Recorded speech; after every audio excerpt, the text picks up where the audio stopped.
ਸਤਿ ਸ਼੍ਰੀ ਅਕਾਲ ਜੀ। ਕਿਤਾਬ ਸ਼ੁਭ ਇਛਾਵਾਂ, ਲੇਖਕ ਨਰਿੰਦਰ ਸਿੰਘ ਕਪੂਰ। ਇਸ ਦਾ ਤੀਜਾ ਲੇਖ ਆਗੂ। ਸੰਸਾਰ ਨੂੰ ਬਦਲਦੇ ਆਗੂ ਹਨ, ਪਰ ਬਦਲੇ ਹੋਏ ਸੰਸਾਰ ਨੂੰ ਚਲਾਉਂਦੇ ਸਧਾਰਨ ਅਕਲ, ਸਮਝ ਅਤੇ ਸੂਝ ਵਾਲੇ ਮਨੁੱਖ ਹਨ।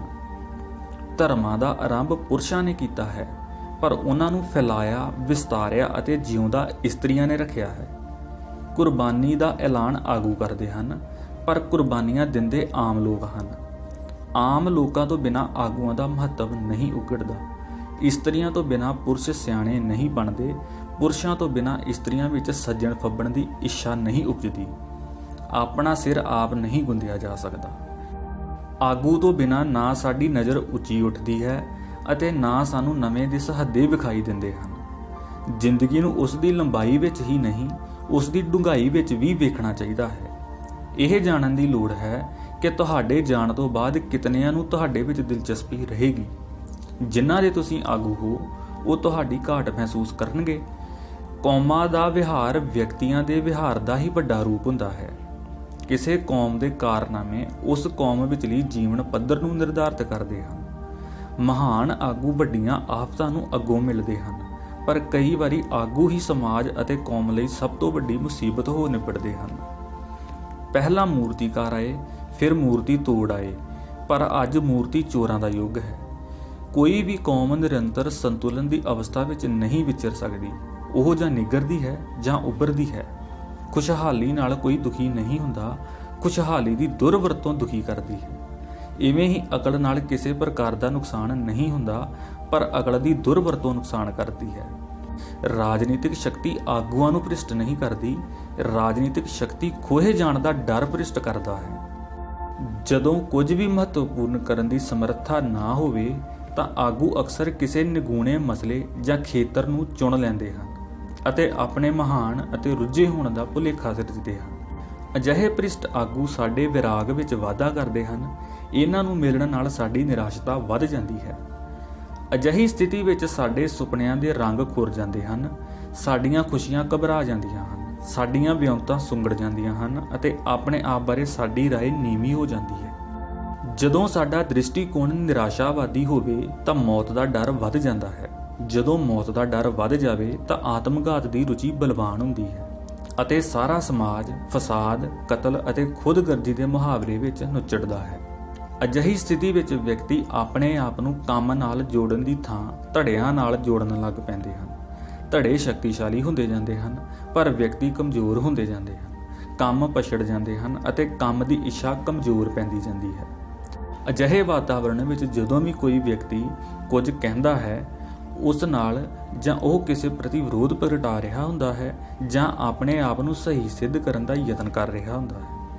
ਜਦੋਂ ਆਗੂ ਕਿਸੇ ਕੌਮ ਦੀਆਂ ਆਸਾਂ ਉਮੰਗਾਂ ਤੇ ਪੂਰੇ ਨਾ ਉਤਰਨ ਤਾਂ ਉਸ ਕੌਮ ਨੂੰ ਉਹਨਾਂ ਤੋਂ ਛੁਟਕਾਰਾ ਪਾਉਣ ਲਈ ਸੋਚਣਾ ਪੈਂਦਾ ਹੈ। ਆਗੂ ਦਾ ਕੰਮ ਹੈ ਕਿ ਸਮੁੱਚੀ ਕੌਮ ਵਾਸਤੇ ਸੋਚੇ, ਪਰ ਜਦੋਂ ਕੋਈ ਆਗੂ ਆਪਣੇ ਆਪ ਨੂੰ ਕੌਮ ਤੋਂ ਵੱਡਾ ਸਮਝਣ ਲੱਗ ਪਵੇ ਅਤੇ ਉਸ ਨੂੰ ਕੁੱਕੜ ਵਾਲਾ ਭਰਮ ਹੋ ਜਾਵੇ ਕਿ ਉਸ ਦੇ ਵਾਂਗ ਦਿੱਤਿਆਂ ਹੀ ਸੂਰਜ ਚੜ੍ਹਦਾ ਹੈ, ਤਾਂ ਕੌਮ ਦੀ ਸਾਂਝੀ ਸ਼ਕਤੀ ਉਸ ਦਾ ਬਬਾਨ ਤਿਆਰ ਕਰਦੀ ਹੈ। ਇਹ ਕਾਰਜ ਸਸਤਾ ਨਹੀਂ ਹੁੰਦਾ, ਮੁੱਲ ਮਨੁੱਖੀ ਜਾਨਾਂ ਵਿੱਚ ਤਾਰਿਆ ਜਾਂਦਾ ਹੈ।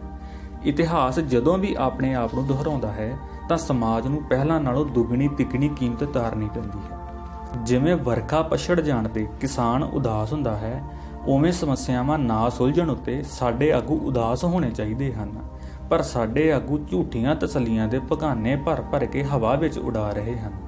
ਜਦੋਂ ਕੋਈ ਆਗੂ ਆਪਣੀਆਂ ਸੰਭਾਵਨਾਵਾਂ ਮੁਕਾ ਲਵੇ ਤਾਂ ਉਹ ਸਮੁੱਚੀ ਕੌਮ ਦੇ ਅਗਲੇਰੇ ਵਿਕਾਸ ਦੇ ਰਾਹ ਦੀ ਰੁਕਾਵਟ ਬਣ ਜਾਂਦਾ ਹੈ। ਪੱਥਰ ਦੇ ਬੁੱਤ ਆਸਾਨੀ ਨਾਲ ਤੋੜੇ ਜਾ ਸਕਦੇ ਹਨ, ਪਰ ਸੰਸਕਾਰਾਂ ਅਤੇ ਪਰੰਪਰਾਵਾਂ ਦੇ ਬੁੱਤ ਤੋੜਨੇ ਸੰਭਵ ਨਹੀਂ ਹੁੰਦੇ। ਸਾਡਾ ਅਤੀਤ ਸਾਡੇ ਉੱਤੇ ਸਵਾਰ ਹੈ। ਸਾਡੇ ਆਗੂ ਅਭਿਮਾਨ ਦੀ ਹੱਦ ਤੇ ਆ ਕੇ ਰੁਕੇ ਹੋਏ ਹਨ। ਉਹਨਾਂ ਵਿੱਚ ਪਰੰਪਰਾ ਨੂੰ ਪਾਲਣ ਅਤੇ ਪਿੱਛੇ ਮੁੜਨ ਦੀ ਕਾਹਲ ਤਾਂ ਹੈ, ਅਗਲੇਰਾ ਕਦਮ ਚੁੱਕਣ ਦੀ ਹਿੰਮਤ ਨਹੀਂ। ਸਾਰੀਆਂ ਸਰਕਾਰਾਂ ਪਰਿਵਰਤਨ, ਤਬਦੀਲੀ ਅਤੇ ਵਿਕਾਸ ਦੀ ਗੱਲ ਕਰਦੀਆਂ ਹਨ, ਪਰ ਉਹਨਾਂ ਦਾ ਉਦੇਸ਼ ਵਰਤਮਾਨ ਵਿਵਸਥਾ ਨੂੰ ਬਣਾਈ ਰੱਖਣਾ ਹੁੰਦਾ ਹੈ। ਸਾਹਿਤ ਦਾ ਰਾਜਨੀਤੀ ਨਾਲ ਸਦਾ ਵਿਰੋਧ ਰਿਹਾ ਹੈ। ਰਾਜਨੀਤੀ ਵਿਵਸਥਾ ਨੂੰ ਬਣਾਈ ਰੱਖਣ ਪ੍ਰਤੀ ਯਤਨਸ਼ੀਲ ਹੁੰਦੀ ਹੈ, ਜਦੋਂ ਕਿ ਸਾਹਿਤ ਉਸ ਵਿਵਸਥਾ ਨੂੰ ਬਦਲਣ ਵੱਲ ਰੁਚਿਤ ਹੁੰਦਾ ਹੈ। ਸਾਡਾ ਦੁਖਾਂਤ ਇਹ ਹੈ ਕਿ ਸਾਡੇ ਆਗੂ ਸਾਨੂੰ ਗੁੰਮਰਾਹ ਕਰ ਰਹੇ ਹਨ, ਪਰ ਸਾਡੇ ਕਵੀਆਂ ਦੀ ਕਵਿਤਾ ਵੀ ਤਾਂ ਚੁੱਪ ਹੈ ਅਤੇ ਸਾਹਿਤ ਦੀਆਂ ਗਲੀਆਂ ਵਿੱਚ ਵੀ ਹਨੇਰਾ ਹੀ ਹਨੇਰਾ ਹੈ। ਜਦੋਂ ਸਥਿਤੀ ਨਿਰਾਸ਼ਾਜਨਕ ਹੋਵੇ ਤਾਂ ਹਰ ਕਿਸੇ ਨੂੰ ਆਪਣੀ ਸਹਿਣਸ਼ੀਲਤਾ ਵਧਾ ਲੈਣੀ ਚਾਹੀਦੀ ਹੈ। ਹਰ ਬਹਾਰ ਨੂੰ ਪਤਝੜ ਦੇ ਸੰਤਾਪ ਵਿੱਚੋਂ ਗੁਜ਼ਰਨਾ ਪੈਂਦਾ ਹੈ। ਜਿਹੜੀ ਭੀੜ ਵਧੇਰੇ ਸ਼ੋਰ ਮਚਾਉਂਦੀ ਹੈ ਉਹ ਆਗੂ ਰਹਿਤ ਹੁੰਦੀ ਹੈ। ਉਸ ਦਾ ਸ਼ੋਰ ਅਸਲ ਵਿੱਚ ਆਗੂ ਲਈ ਤਰਲਾ ਹੁੰਦਾ ਹੈ। ਕਹਿੰਦੇ ਹਨ, ਇੱਕ ਵਾਰੀ ਜਦੋਂ ਘੋੜਿਆਂ ਦੇ ਖੁਰ ਲੱਗ ਰਹੇ ਸਨ ਤਾਂ ਕੁਝ ਖੱਚਰਾਂ ਨੇ ਪੈਰ ਅੱਗੇ ਕਰਕੇ ਖੁਰ ਲਵਾ ਲਏ। ਹੁਣ ਖੱਚਰਾਂ ਘੋੜਿਆਂ ਤੇ ਹੱਸ ਰਹੀਆਂ ਹਨ, ਪਰ ਸਾਨੂੰ ਇਸ ਗੱਲ ਦੀ ਤਸੱਲੀ ਹੋਣੀ ਚਾਹੀਦੀ ਹੈ ਕਿ ਖੱਚਰਾਂ ਦੇ ਵੰਸ਼ ਨਹੀਂ ਚੱਲਦੇ, ਕਿਉਂਕਿ ਖੱਚਰਾਂ ਦੀ ਕੋਈ ਸੰਤਾਨ ਨਹੀਂ ਹੁੰਦੀ। ਧਰਮ ਦੇ ਯੁੱਗ ਵਿੱਚ ਸਮਾਜ ਦਾ ਆਗੂ ਰੱਬ ਹੁੰਦਾ ਹੈ। ਮਨੁੱਖ ਆਪਣੇ ਸਾਰੇ ਸਮੱਸਿਆ ਨੂੰ ਹੱਲ ਕਰਨ ਲਈ ਰੱਬ ਦੇ ਹਵਾਲੇ ਕਰਦਾ ਰਿਹਾ ਹੈ। ਗੁਰੂ, ਸਾਧ, ਸੰਤ, ਰਿਸ਼ੀ, ਮੁਨੀ, ਪੀਰ ਆਦਿ ਰੱਬ ਦਾ ਹੀ ਸੁਨੇਹਾ ਦਿੰਦੇ ਰਹੇ ਹਨ ਅਤੇ ਮਨੁੱਖ ਨੂੰ ਤਣਾਅ ਮੁਕਤ ਰੱਖਦੇ ਰਹੇ ਹਨ। ਹਰ ਧਰਮ ਨੇ ਆਪਣੇ ਗ੍ਰੰਥ ਨੂੰ ਰੱਬੀ ਬਾਣੀ ਕਿਹਾ ਹੈ ਤਾਂ ਕਿ ਕਿੰਤੂ ਪਰੰਤੂ ਤੋਂ ਬਿਨਾਂ ਉਸ ਦਾ ਪਾਠ ਕੀਤਾ ਜਾ ਸਕੇ। ਈਸਾਈ, ਯਹੂਦੀ, ਇਸਲਾਮ ਮਤ ਆਦਿ ਮੁੱਢ ਵਿੱਚ ਨਿੱਕੇ ਨਿੱਕੇ ਫਿਰਕੇ ਸਨ, ਪਰ ਇਹਨਾਂ ਫਿਰਕਿਆਂ ਨੂੰ ਮਹਾਨ ਆਗੂ ਅਤੇ ਪ੍ਰਚਾਰਕ ਪ੍ਰਾਪਤ ਹੋਏ ਅਤੇ ਇਹ ਵੱਡੇ ਧਰਮ ਬਣ ਗਏ। ਜਦੋਂ ਬੋਲਣ ਦੀ ਥਾਂ ਲਿਖਣ ਦੀ ਪਰੰਪਰਾ ਸਥਾਪਿਤ ਹੋਈ ਤਾਂ ਸੰਸਾਰ ਭਰ ਵਿੱਚ ਧਰਮ ਪ੍ਰਤੀ ਲੋਕਾਂ ਦੇ ਦ੍ਰਿਸ਼ਟੀਕੋਣ ਵਿੱਚ ਵੱਡੀ ਤਬਦੀਲੀ ਵਾਪਰੀ। ਚੌਥੀ ਪੂਰਵ ਈਸਵੀ ਸਦੀ ਤੋਂ ਚੌਥੀ ਈਸਵੀ ਸਦੀ ਤੱਕ ਦਾ ਸਮਾਂ ਦਰਸ਼ਨ ਦਾ ਕਾਲ ਸੀ। ਦਰਸ਼ਨ ਨੇ ਸਦੀਵੀ, ਵਿਸ਼ਵ ਵਿਆਪੀ ਅਤੇ ਸਰਬ ਸਾਂਝੀਆਂ ਸਮੱਸਿਆਵਾਂ ਉੱਤੇ ਵਿਚਾਰ ਕੀਤਾ ਹੈ। ਦਰਸ਼ਨ ਦਾ ਉਦੇਸ਼ ਸਮੱਸਿਆਵਾਂ ਹੱਲ ਕਰਨਾ ਨਹੀਂ ਹੁੰਦਾ, ਉਹਨਾਂ ਸੰਬੰਧੀ ਚਿੰਤਨ ਕਰਨਾ ਅਤੇ ਵੱਖ-ਵੱਖ ਦ੍ਰਿਸ਼ਟੀਕੋਣਾਂ ਵਿੱਚ ਸੁਰਮੇਲਤਾ ਸਥਾਪਿਤ ਕਰਨਾ ਹੁੰਦਾ ਹੈ। ਇਸ ਯੁੱਗ ਵਿੱਚ ਜੋ ਵੀ ਬੁੱਧੀਮਾਨ ਸੀ ਉਸਨੇ ਦਰਸ਼ਨ ਦੇ ਖੇਤਰ ਵਿੱਚ ਪ੍ਰਵੇਸ਼ ਕੀਤਾ। ਇਸ ਯੁੱਗ ਦੇ ਫਿਲਾਸਫਰ ਹੀ ਸਮਾਜ ਦੇ ਆਗੂ ਸਨ। ਯੂਰਪ ਵਿੱਚ 5ਵੀਂ ਸਦੀ ਈਸਵੀ ਤੋਂ 16ਵੀਂ ਸਦੀ ਈਸਵੀ ਦਾ ਸਮਾਂ ਪਾਦਰੀਆਂ, ਪੁਰੋਹਿਤਾਂ ਅਤੇ ਮੌਲਵੀਆਂ ਦਾ ਕਾਲ ਸੀ। ਇਸ ਯੁੱਗ ਵਿੱਚ ਸਮੁੱਚਾ ਜੀਵਨ ਵਿਸ਼ਵਾਸ ਆਧਾਰਿਤ ਹੋਣ ਕਾਰਨ ਧਾਰਮਿਕ ਆਗੂਆਂ ਦਾ ਪ੍ਰਭਾਵ ਫੈਲਿਆ। ਸੰਗੀਤ, ਗੀਤ, ਨਾਚ, ਮੂਰਤੀ ਕਲਾ, ਚਿੱਤਰਕਲਾ, ਭਵਨ ਨਿਰਮਾਣ ਕਲਾ ਆਦਿ ਸਭ ਉੱਤੇ ਧਰਮ ਦਾ ਪ੍ਰਭਾਵ ਪਿਆ। ਜੀਵਨ ਵਿੱਚ ਨੈਤਿਕ ਅਤੇ ਸਦਾਚਾਰਕ ਪੱਖਾਂ ਦਾ ਮਹੱਤਵ ਵਧਿਆ। ਇਸ ਵੇਲੇ ਜਿਸ ਵਿੱਚ ਵੀ ਆਪਣੇ ਪਰਿਵਾਰ ਤੋਂ ਪਰੇ ਸੋਚਣ ਦੀ ਸਮਰੱਥਾ ਸੀ ਉਹ ਧਰਮ ਨੂੰ ਸਮਰਪਿਤ ਹੋ ਗਿਆ। 17ਵੀਂ ਸਦੀ ਤੋਂ ਵਿਗਿਆਨ ਦੇ ਯੁੱਗ ਦਾ ਆਰੰਭ ਹੋਇਆ ਹੈ ਅਤੇ ਸਿਆਣੇ ਲੋਕਾਂ ਅਤੇ ਚਿੰਤਕਾਂ ਦੇ ਇਸ ਆਧੁਨਿਕ ਖੇਤਰ ਵਿੱਚ ਪ੍ਰਵੇਸ਼ ਕਰਨ ਨਾਲ ਇਸ ਖੇਤਰ ਦਾ ਪ੍ਰਭਾਵ ਵਧਿਆ ਅਤੇ ਵਿਸ਼ਾਲ ਹੋਇਆ ਹੈ। ਧਰਮ ਨੇ ਰੱਬ ਦੀ ਹੋਂਦ ਨੂੰ ਸਥਾਪਿਤ ਕਰਨ ਲਈ ਗ੍ਰੰਥ ਅਤੇ ਪ੍ਰਕਿਰਤੀ ਨੂੰ ਆਧਾਰ ਬਣਾਇਆ ਹੈ। ਵਿਗਿਆਨ ਨੇ ਪ੍ਰਕਿਰਤੀ ਦਾ ਅਧਿਐਨ ਕੀਤਾ ਹੈ ਅਤੇ ਜਿਸ ਵਰਤਾਰੇ ਨੂੰ ਪ੍ਰਯੋਗ ਜਾਂ ਤਰਕ ਨਾਲ ਸਿੱਧ ਨਹੀਂ ਕੀਤਾ ਜਾ ਸਕਦਾ, ਵਿਗਿਆਨ ਉਸ ਸੰਕਲਪ ਨੂੰ ਮੰਨਣ ਤੋਂ ਇਨਕਾਰੀ ਰਿਹਾ ਹੈ। ਇਵੇਂ ਮਨੁੱਖ ਦਾ ਗਿਆਨ ਵਿਸ਼ਵਾਸ ਆਧਾਰਿਤ ਹੋਣ ਦੀ ਥਾਂ ਪ੍ਰਯੋਗ ਅਤੇ ਤਰਕ ਆਧਾਰਿਤ ਹੁੰਦਾ ਗਿਆ ਹੈ। ਇਹੀ ਕਾਰਨ ਹੈ ਕਿ ਅਜੋਕੇ ਯੁੱਗ ਦਾ ਆਗੂ ਪਾਦਰੀ ਨਹੀਂ, ਵਿਗਿਆਨੀ ਹੈ। ਦੂਜੇ ਵਿਸ਼ਵ ਯੁੱਧ ਤੋਂ ਬਾਅਦ ਵਿਗਿਆਨ ਦੀ ਨੁਹਾਰ ਵੀ ਬਦਲੀ ਹੈ ਅਤੇ ਵਿਗਿਆਨ ਨੂੰ ਵਪਾਰ ਅਧੀਨ ਵੀ ਕਰ ਲਿਆ ਗਿਆ ਹੈ। ਇਵੇਂ ਹੁਣ ਵਿਗਿਆਨ ਸਾਨੂੰ ਸਿੱਧੀਆਂ ਪ੍ਰਭਾਵਿਤ ਕਰਨ ਦੀ ਥਾਂ ਨਵੇਂ-ਨਵੇਂ ਉਦਯੋਗਾਂ, ਯੰਤਰਾਂ, ਉਪਕਰਨਾਂ ਦੇ ਰੂਪ ਵਿੱਚ ਪ੍ਰਭਾਵਿਤ ਕਰਦਾ ਹੈ। ਉਦਯੋਗਿਕ ਅਤੇ ਵਪਾਰਕ ਬਿਰਤੀ ਦੇ ਪ੍ਰਧਾਨ ਹੋਣ ਨਾਲ ਹੁਣ ਇਹਨਾਂ ਖੇਤਰਾਂ ਦੇ ਪਤਵੰਤੇ ਸਾਡੇ ਆਗੂ ਹਨ। ਰੂਸੀ ਇਨਕਲਾਬ ਅਤੇ ਵਿਸ਼ਵ ਯੁੱਧਾਂ ਨਾਲ ਰਾਜਨੀਤੀ ਦੀ ਨੁਹਾਰ ਵੀ ਬਦਲੀ ਹੈ ਅਤੇ ਵਿਗਿਆਨ ਵਪਾਰ ਅਧੀਨ ਹੋਣ ਅਤੇ ਵਪਾਰ ਰਾਜਨੀਤੀ ਅਧੀਨ ਹੋਣ ਕਾਰਨ ਰਾਜਨੀਤਿਕ ਪਤਵੰਤੇ ਸਾਡੇ ਆਗੂ ਬਣ ਗਏ ਹਨ। ਜਦੋਂ ਬਾਦਸ਼ਾਹਾਂ ਜਾਂ ਰਾਜਿਆਂ ਦਾ ਯੁੱਗ ਸੀ ਤਾਂ ਜੀਵਨ ਦੀ ਚਾਲ ਹੌਲੀ ਅਤੇ ਸਮਾਜ ਦਾ ਸੁਭਾਅ ਸਰਲ ਸੀ, ਜਦੋਂ ਕਿ ਅਜੋਕਾ ਯੁੱਗ ਬਹੁਤ ਗੁੰਝਲਦਾਰ ਰਿਸ਼ਤਿਆਂ ਵਾਲਾ ਯੁੱਗ ਹੈ। ਸੋ ਸਾਰੇ ਦੇਸ਼ਾਂ ਵਿੱਚ ਸਵਾਰਥੀ ਬਿਰਤੀ ਦੇ ਪ੍ਰਧਾਨ ਹੋਣ ਕਾਰਨ ਅਜੋਕੇ ਯੁੱਗ ਦੇ ਆਗੂਆਂ ਦਾ ਚਲਾਕ, ਝੂਠੇ, ਸਵਾਰਥੀ, ਮਕਾਰ, ਦੰਭੀ, ਪਖੰਡੀ, ਅਡੰਬਰੀ ਹੋਣਾ ਵੀ ਸੁਭਾਵਿਕ ਹੈ। 20ਵੀਂ ਸਦੀ ਵਿੱਚ ਇੱਕ ਨਵੀਂ ਤਬਦੀਲੀ ਇਹ ਵਾਪਰੀ ਕਿ ਜਿਵੇਂ ਚਾਰੇ ਦਿਸ਼ਾਵਾਂ ਇੱਕ ਦੂਜੀ ਉੱਤੇ ਨਿਰਭਰ ਹਨ, ਉਵੇਂ ਹੀ ਹਰ ਦੇਸ਼ ਦਾ ਹਰ ਪ੍ਰਾਂਤ ਦਾ ਹਰ ਸ਼ਹਿਰ ਦਾ ਹਰ ਘਰ ਆਦਿ ਇੱਕ ਦੂਜੇ ਨਾਲ ਵਿਭਿੰਨ ਆਧਾਰਾਂ ਉੱਤੇ ਉਲਝੇ ਹੋਏ ਹਨ। ਸੋ ਵਿਸ਼ਵ ਪੱਧਰ ਤੇ ਜਾਂ ਦੇਸ਼ ਵਿਆਪੀ ਪੱਧਰ ਤੇ ਜਾਂ ਪ੍ਰਾਂਤਿਕ ਪੱਧਰ ਤੇ ਕਿਸੇ ਇੱਕ ਸਰਵ ਪ੍ਰਵਾਨਿਤ ਆਗੂ ਦੀ ਸੰਭਾਵਨਾ ਨਹੀਂ ਰਹੀ। ਵਿਰੋਧ ਅਤੇ ਮੁਕਾਬਲਾ ਅਜੋਕੇ ਜੀਵਨ ਦਾ ਬੁਨਿਆਦੀ ਆਧਾਰ ਹਨ। ਘਰ ਤੋਂ ਲੈ ਕੇ ਵਿਸ਼ਵ ਤੱਕ ਤਾਣਾ ਬਾਣਾ ਇਤਨਾ ਉਲਝਿਆ ਪਿਆ ਹੈ ਅਤੇ ਇਤਨੀ ਬਣ ਟੁੱਟ ਹੋ ਰਹੀ ਹੈ ਕਿ ਉਸ ਨੂੰ ਪ੍ਰਭਾਵਿਤ ਕਰਨਾ ਤਾਂ ਇੱਕ ਪਾਸੇ ਰਿਹਾ, ਉਸ ਨੂੰ ਸਮਝਣਾ ਵੀ ਮੁਸ਼ਕਲ ਹੁੰਦਾ ਜਾ ਰਿਹਾ ਹੈ। ਹੁਣ ਲੋਕਾਂ ਨੂੰ ਵਿਸ਼ਵਾਸ ਹੁੰਦਾ ਜਾ ਰਿਹਾ ਹੈ ਕਿ ਕੋਈ ਵੀ ਇੱਕ ਆਗੂ ਉਹਨਾਂ ਦੀਆਂ ਸਮੱਸਿਆਵਾਂ ਨੂੰ ਹੱਲ ਨਹੀਂ ਕਰ ਸਕਦਾ। ਜੇ ਜਾਨਵਰਾਂ ਅਤੇ ਪੰਛੀਆਂ ਆਦਿ ਦੇ ਜੀਵਨ ਤੇ ਝਾਤ ਮਾਰੀਏ ਤਾਂ ਪ੍ਰਤੱਖ ਵਿਖਾਈ ਦਿੰਦਾ ਹੈ ਕਿ ਪਿਛਲੇ ਲੱਖਾਂ ਸਾਲਾਂ ਵਿੱਚ ਇਹਨਾਂ ਦੇ ਜੀਵਨ ਵਿੱਚ ਕੋਈ ਉਲੇਖ ਜਾਂ ਪਛਾਣਯੋਗ ਤਬਦੀਲੀ ਨਹੀਂ ਵਾਪਰੀ।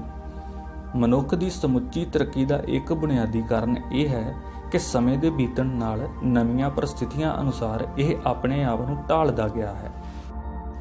ਹਰ ਜਾਨਵਰ ਦੀ ਜਿਹੜੀ ਖੁਰਾਕ ਨਿਰਧਾਰਤ ਹੈ ਉਹ ਉਹੀ ਖਾਂਦਾ ਹੈ। ਜੇਕਰ ਉਸ ਨੂੰ ਉਹ ਖੁਰਾਕ ਨਾ ਮਿਲੇ ਤਾਂ ਉਹ ਕਿਸੇ ਬਦਲ ਨੂੰ ਸਵੀਕਾਰ ਨਹੀਂ ਕਰਦਾ।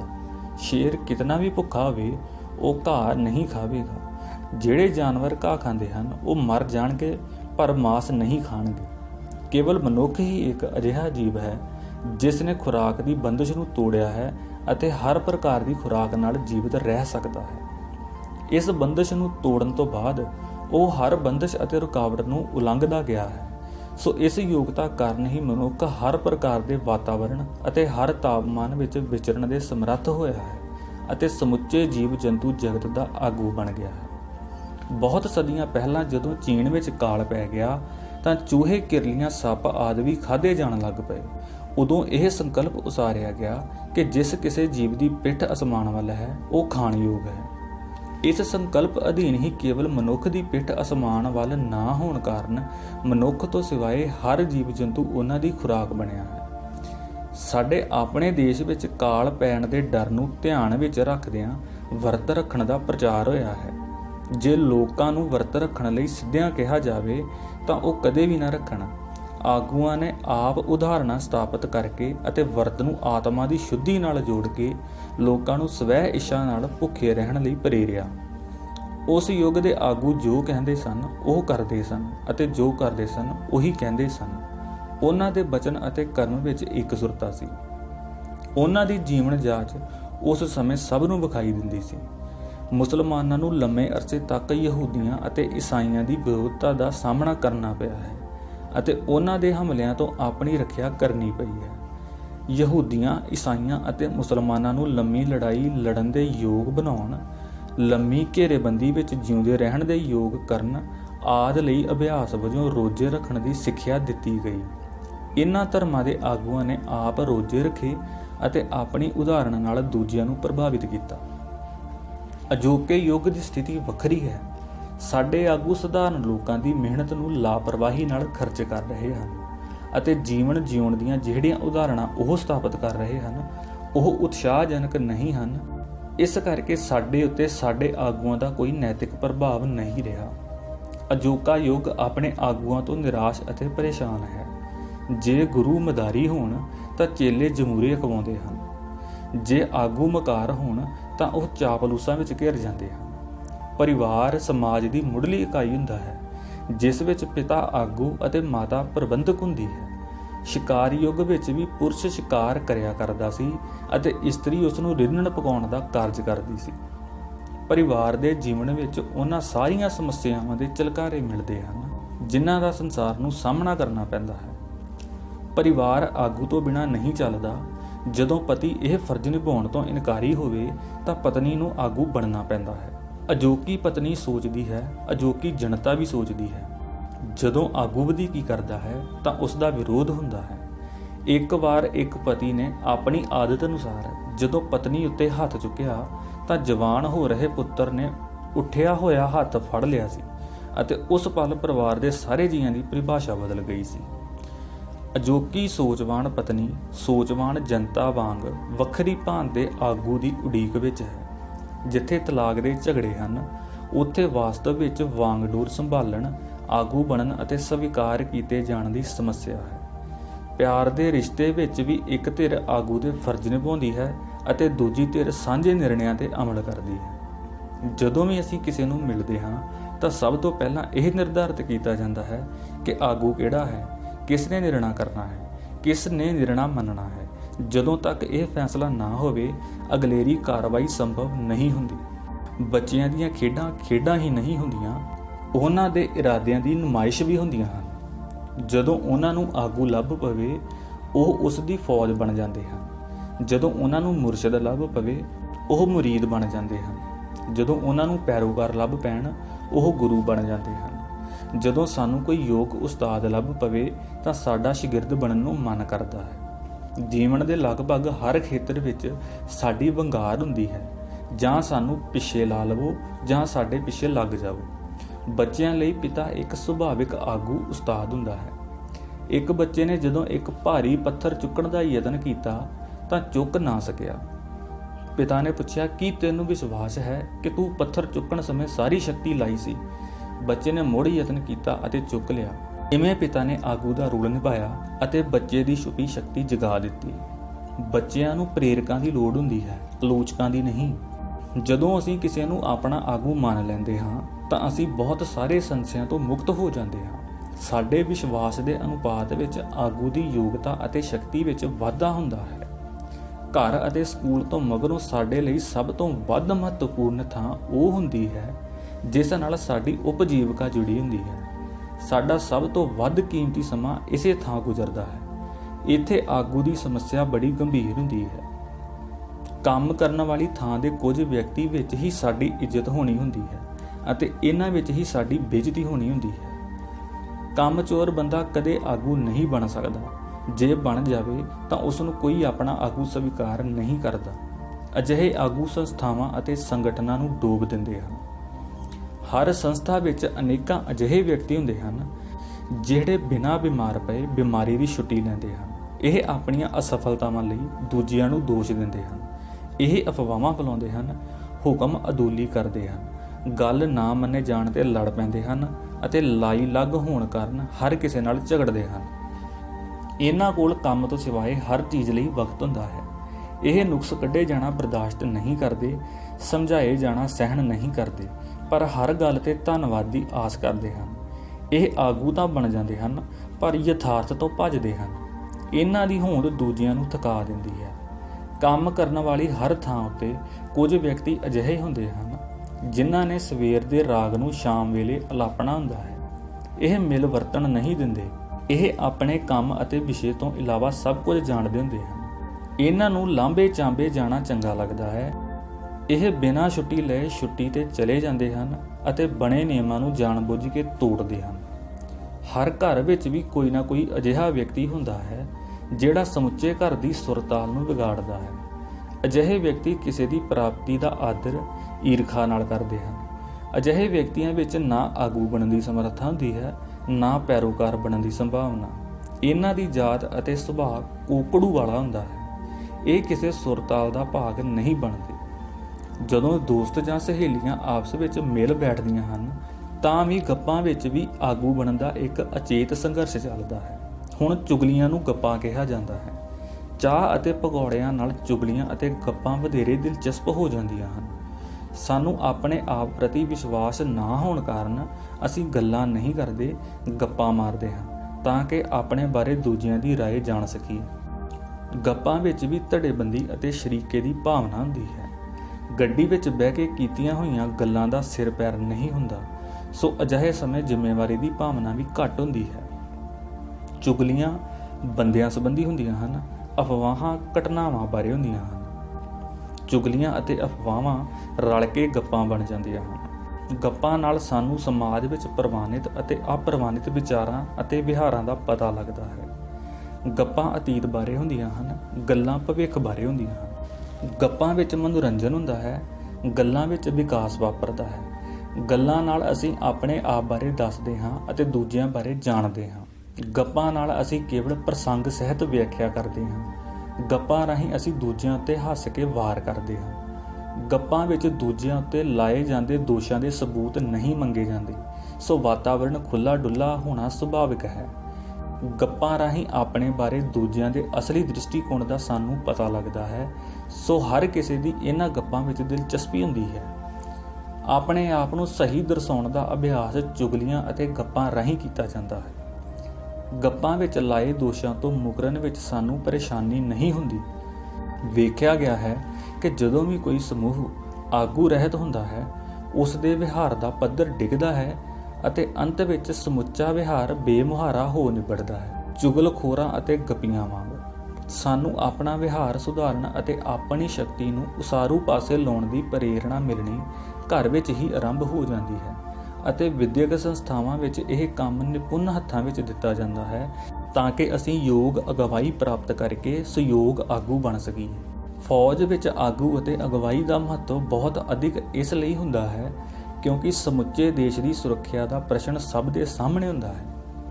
ਸਾਡੀਆਂ ਵਿਦਿਅਕ ਸੰਸਥਾਵਾਂ ਵਿਚਲੇ ਬਹੁਤੇ ਸੰਕਟ ਅਧਿਆਪਕਾਂ ਵੱਲੋਂ ਆਗੂ ਬਣਨ ਦੇ ਆਪਣੇ ਫਰਜ਼ਾਂ ਪ੍ਰਤੀ ਅਣਗਹਿਲੀ ਕਾਰਨ ਉਪਜਦੇ ਹਨ। ਜਵਾਨ ਪੀੜ੍ਹੀ ਅਗਵਾਈ ਲਈ ਤਾਂਘ ਰਹੀ ਹੈ, ਪਰ ਸਾਡੇ ਅਧਿਆਪਕ ਵਿਦਵਾਨ ਤਾਂ ਹਨ, ਵਿਵੇਕਸ਼ੀਲ ਅਤੇ ਕਾਰਜਸ਼ੀਲ ਨਹੀਂ ਹਨ। ਅਧਿਆਪਕਾਂ ਦਾ ਕਰਤੱਵ ਹੈ ਕਿ ਉਹ ਅਗਲੀ ਪੀੜ੍ਹੀ ਨੂੰ ਇਵੇਂ ਤਿਆਰ ਕਰਨ ਕਿ ਜਦੋਂ ਜ਼ਿੰਮੇਵਾਰੀ ਉਹਨਾਂ ਦੇ ਮੋਢਿਆਂ ਤੇ ਪਵੇ ਉਹਨਾਂ ਦੇ ਕਦਮ ਸਬੂਤੇ ਰਹਿਣ ਅਤੇ ਫਿਰ ਜ਼ਿੰਮੇਵਾਰੀ ਦੀ ਭਾਵਨਾ ਨਾਲ ਉਹ ਜਾਂ ਪਰੰਪਰਾ ਨੂੰ ਅਪਣਾਉਣ ਜਾਂ ਉਸ ਨੂੰ ਬਦਲਣ ਜਾਂ ਉਸ ਨੂੰ ਰੱਦ ਕਰਨ, ਪਰ ਜੋ ਕੁਝ ਵੀ ਕਰਨ ਜ਼ਿੰਮੇਵਾਰੀ ਦੀ ਭਾਵਨਾ ਨਾਲ। ਅਜੋਕੇ ਆਗੂਆਂ ਦੀ ਸੋਚ ਦੀ ਛਤਰੀ ਬਹੁਤ ਛੋਟੀ ਹੈ। ਉਹ ਅਗਲੀਆਂ ਚੋਣਾਂ ਬਾਰੇ ਹੀ ਸੋਚਦੇ ਹਨ, ਅਗਲੀਆਂ ਪੀੜ੍ਹੀਆਂ ਬਾਰੇ ਨਹੀਂ। ਆਗੂਆਂ ਨੂੰ ਚਾਹੀਦਾ ਹੈ ਕਿ ਉਹ ਆਪਣੇ ਸਮਾਜ ਦੇ ਨੇੜੇ ਤੇੜੇ ਰਹਿਣ, ਪਰ ਅਕਸਰ ਵੇਖਿਆ ਗਿਆ ਹੈ ਕਿ ਉਹ ਰਾਜਨੀਤਿਕ ਸ਼ਕਤੀ ਹਥਿਆਉਣ ਲਈ ਕਿਧਰੇ ਦੇ ਕਿਧਰੇ ਅਤੇ ਬਹੁਤ ਦੂਰ ਨਿਕਲ ਜਾਂਦੇ ਹਨ। ਹੁਣ ਸੰਭਵ ਨਹੀਂ ਰਿਹਾ ਕਿ ਕੋਈ ਇੱਕ ਆਗੂ ਸਾਰੀ ਲੋਕਾਈ ਨੂੰ ਅਗਵਾਈ ਪ੍ਰਦਾਨ ਕਰ ਸਕੇ, ਸੋ ਮਜਬੂਰੀ ਵਸ ਜਨ ਸਮੂਹ ਨੂੰ ਸਭ ਰਿਆਇਤਾਂ ਅਤੇ ਲਾਰਿਆਂ ਅਤੇ ਬਹਾਨਿਆਂ ਤੋਂ ਵਿਰਵੇ ਅਤੇ ਮੁਕਤ ਹੋ ਕੇ ਜੀਵਨ ਜਿਉਣਾ ਪਵੇਗਾ। ਸਾਡੀਆਂ ਸਮੱਸਿਆਵਾਂ ਦਾ ਸੁਭਾਅ ਬਦਲ ਜਾਣ ਕਾਰਨ ਰੱਬ ਵੀ ਹੁਣ ਸਾਡੀ ਬਹੁਤੀ ਮਦਦ ਨਹੀਂ ਕਰਦਾ। ਹਰ ਵਿਅਕਤੀ ਦੀ ਰਫ਼ਤਾਰ ਅਤੇ ਸੇਧ ਵੱਖਰੀ ਹੋਣ ਕਾਰਨ ਕਿਸੇ ਸਾਂਝੇ ਅਤੇ ਸਰਬੱਤ ਦੇ ਭਲੇ ਵਾਲੇ ਕਿਸੇ ਅੰਦੋਲਨ ਦੀ ਸੰਭਾਵਨਾ ਵੀ ਨਹੀਂ ਰਹੀ, ਕਿਉਂਕਿ ਹਰ ਆਗੂ ਇਹੀ ਕਹਿੰਦਾ ਹੈ ਕਿ ਮੇਰੇ ਪਿੱਛੇ ਆਓ। ਕੋਈ ਆਗੂ ਇਹ ਨਹੀਂ ਕਹਿੰਦਾ ਕਿ ਆਓ ਚੱਲੀਏ। ਖੁਦਗਰਜੀ ਕਮਜ਼ੋਰ ਆਰਥਿਕਤਾ ਦੀ ਦੇਣ ਹੁੰਦੀ ਹੈ, ਜਿਹੜੀ ਸਮੇਂ ਦੇ ਬੀਤਣ ਨਾਲ ਢੀਠਤਾ ਅਤੇ ਹਿੰਸਾ ਦਾ ਰੂਪ ਧਾਰਦੀ ਹੈ। ਅਜਿਹੀ ਹਾਲਤ ਵਿੱਚ ਕੌਮ ਦੇ ਆਗੂ ਆਪਣੇ ਸਵਾਰਥ ਦੀ ਪੂਰਤੀ ਲਈ ਕਈ ਵਾਰੀ ਸਮੁੱਚੇ ਰਾਸ਼ਟਰ ਦੀ ਬਲੀ ਦੇ ਦਿੰਦੇ ਹਨ। ਆਪਣੇ ਆਪ ਨਾਲ ਪ੍ਰਸੰਨ ਹੋਣਾ ਹੁਣ ਮਨੁੱਖ ਦਾ ਅੰਤਿਮ ਉਦੇਸ਼ ਨਹੀਂ ਰਿਹਾ। ਸਾਡੇ ਦਿਮਾਗਾਂ ਦੇ ਬੂਹੇ ਬੰਦ ਹੋਣ ਕਾਰਨ ਹੁਣ ਸਾਨੂੰ ਆਪਣੇ ਘਰਾਂ ਵਿੱਚ ਵੀ ਅਪਣੱਤ ਦਾ ਅਨੁਭਵ ਨਹੀਂ ਹੁੰਦਾ। ਅਜੋਕਾ ਮਨੁੱਖ ਆਗੂਹੀਣ ਹੋਣ ਕਾਰਨ ਭਟਕ ਰਿਹਾ ਹੈ। ਵਸੀਲਿਆਂ ਦੀ ਤੰਗੀ ਤੋਂ ਉਪਜੀ ਪਰੇਸ਼ਾਨੀ ਅਣਮਨੁੱਖੀ ਵਿਹਾਰ ਨੂੰ ਜਨਮ ਦਿੰਦੀ ਹੈ ਅਤੇ ਸਵਾਰਥ ਨਾਲ ਖਹਿ ਕੇ ਭਿਆਨਕ ਰੂਪ ਧਾਰਨ ਕਰਕੇ ਕੇਵਲ ਚਰਿੱਤਰਹੀਣ ਵਿਅਕਤੀ ਹੀ ਪੈਦਾ ਕਰ ਸਕਦਾ ਹੈ। ਸੱਚਾ ਆਗੂ ਉਹ ਹੁੰਦਾ ਹੈ ਜਿਸ ਦੀ ਅਗਵਾਈ ਵਿੱਚ ਨਿਹੱਥੇ ਵੀ ਜਿੱਤ ਦੇ ਭਰੋਸੇ ਨਾਲ ਜੂਝਦੇ ਹਨ ਅਤੇ ਜੀਵਨ ਦੀ ਜਦੋਜਹਿਦ ਵਿੱਚ ਸਫਲ ਹੁੰਦੇ ਹਨ। ਪਰ ਅਜੋਕੀ ਸਥਿਤੀ ਬੜੀ ਨਿਰਾਸ਼ਾਜਨਕ ਹੈ। ਸਾਡੀ ਕਿਹੜੀ ਸਮੱਸਿਆ ਹੈ ਜਿਹੜੀ ਸਾਡੇ ਅਜੋਕੇ ਆਗੂਆਂ ਨੇ ਹੱਲ ਕੀਤੀ ਹੈ? ਉਹ ਕਿਹੜੀ ਸਮੱਸਿਆ ਹੈ ਜਿਹੜੀ ਅਸੀਂ ਉਹਨਾਂ ਵੱਲੋਂ ਹੱਲ ਕੀਤੇ ਜਾਣ ਦੀ ਆਸ ਲਾਈਏ? ਜਿਹੜੇ ਆਗੂ ਸਾਡੇ ਬਾਰੇ ਸੋਚ ਸਕਦੇ ਸੀ ਉਹ ਤਾਂ ਗਵਾਚ ਗਏ ਹਨ। ਉਹਨਾਂ ਤੋਂ ਬਿਨਾਂ ਸਾਡੀ ਭਟਕਣ ਦਾ ਵਧਣਾ ਲਾਜ਼ਮੀ ਹੈ।